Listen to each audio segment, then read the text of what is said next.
অবস্থা দেখেন এবার কি করে, আপনারা দেখতে থাকুন কি করে। অসাধারণ ভাবভঙ্গি, দেখা যাক। দুই সাহেব দাঁড়িয়ে আছে, একজন ঘাড়ের থেকে নামিয়ে দিলেন, ঘাড়ের থেকে নামার পর কি করে সেটা দেখার বিষয়। এবার কিন্তু হ্যান্ডশিফট করলেন, তুরুক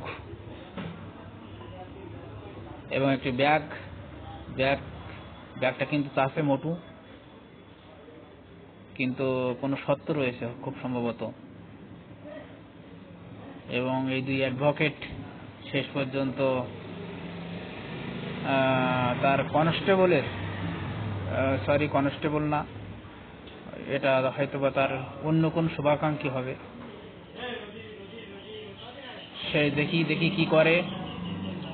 দেখেন অ্যাসিস্ট্যান্ট আগিয়ে অনেক অনুরোধ করছেন, কিন্তু সেই অনুরোধে কোনো কর্ণপাত করছেন না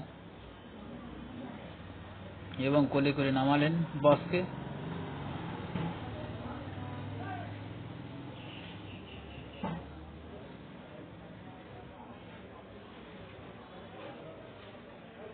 এবার নিশ্চয়ই এগ্রিমেন্ট হয়েছে, এগ্রিমেন্ট মনে হয় হয়েছে। দেখা যাক শেষ পর্যন্ত কি পরিণতি হয়, সেটি দেখার বিষয়।